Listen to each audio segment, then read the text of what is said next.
Hi all, and welcome to another video from Ms. Robbie's classroom. I'm your teacher advisor, Ms. Robbie, and today we will have another video on our series of self-learning modules for English 7. For this clip, you will need your English 7 Module 6 Lesson 2, your activity notebook, and a pen. Pay attention when you hear the bell sound. That means you may need to pause the video in order to do the task given. Then resume the video once you're done.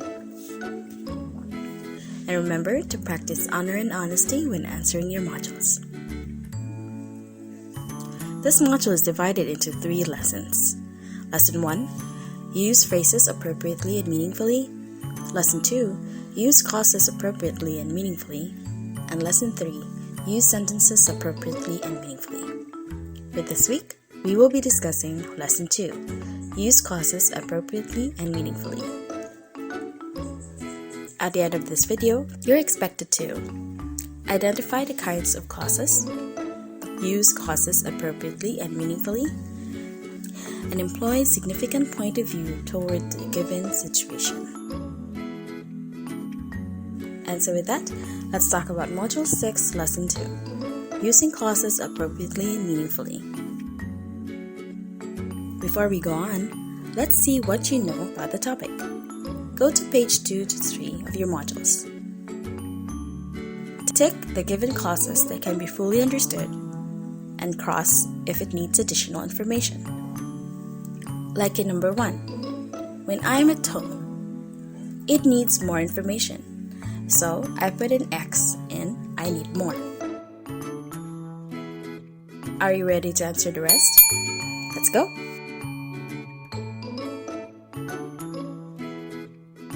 Welcome back everyone. Were you able to answer all items in what I know? Perfect. Now let's see how you did. Go to page 13 of your module. Pause this video while you check your work. How did you do? You got a perfect score?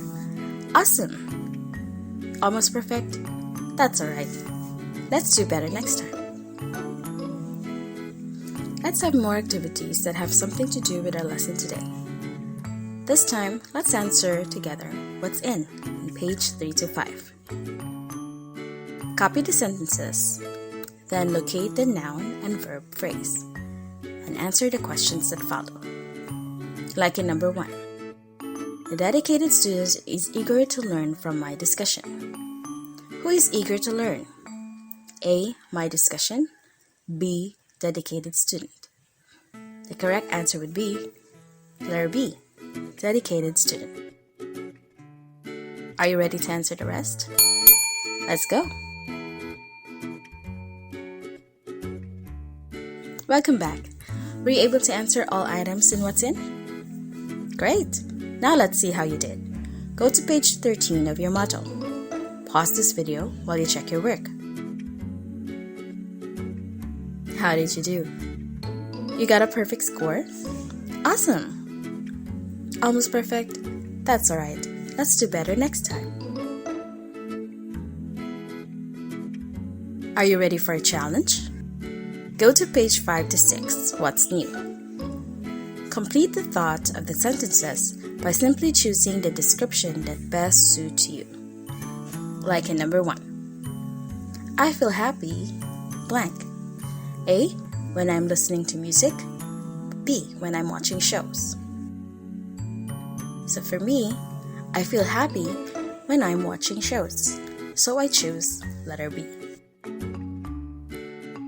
Are you ready to answer the rest? Let's go! So do you have an idea what we will be talking about today? That's right. We'll be talking about using clauses appropriately and meaningfully.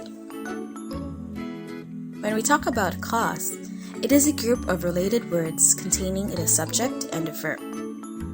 The subject is what or whom the sentence is about, while the verb tells something about the subject. A clause may form part of a sentence, or it may be a complete sentence in itself. Here are some examples. Mario is eating fried fish. William had engaged in a writing career but he planned to switch it into painting.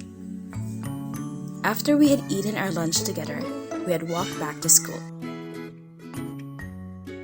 There are two kinds of clauses. The first one is the independent clause, which is also called the main clause.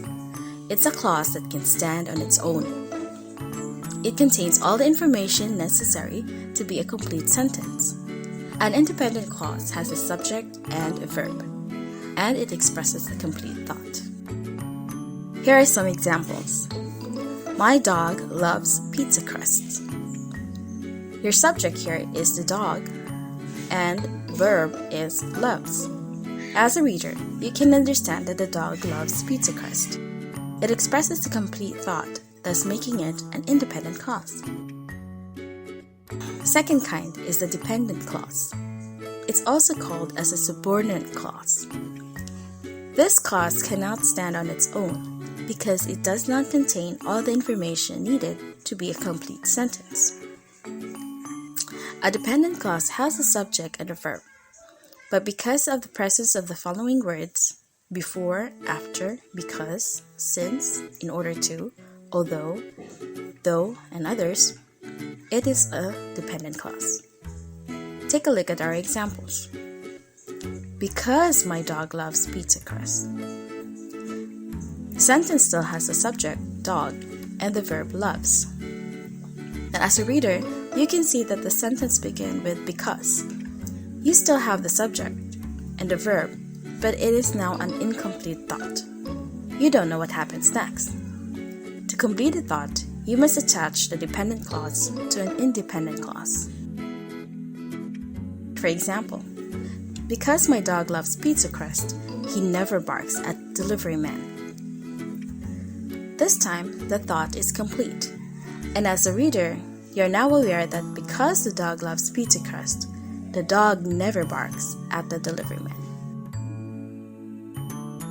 Let's apply what you've just learned about our lesson today. Go to page 9 of your module. Copy the statements in your activity notebook, then underline the dependent clause and encircle the independent clause. Like in number 1, you're curious because Aunt Benedetta has a secret recipe. The independent clause is, you are curious. It's a complete thought. While the dependent clause is, because Aunt Benedetta adds a secret recipe. So we underline the dependent clause. Are you ready to answer the rest? Let's go! Welcome back, everyone. Were you able to answer all items and what's more? Great! Let's see how you did. Go to page 13 of your module. Pause this video while you check your work. How did you do? You got a perfect score? Awesome! Almost perfect? That's alright. Let's do better next time. It's assessment time. Go to page 11 of your module. In test 1, copy the sentences, then add the appropriate clauses to complete the meaning of each situation. Like in number 1, if the vaccine for COVID-19 is available, blank. So you can answer, if the vaccine for COVID-19 is available, I would buy it right away. In test 2, using clauses in your sentences, write at least 5 characteristics a student like you must have. So like in number 1, I can write, a student like me should be obedient to my parents because they know what's best for me. Are you ready to answer the rest? Let's go!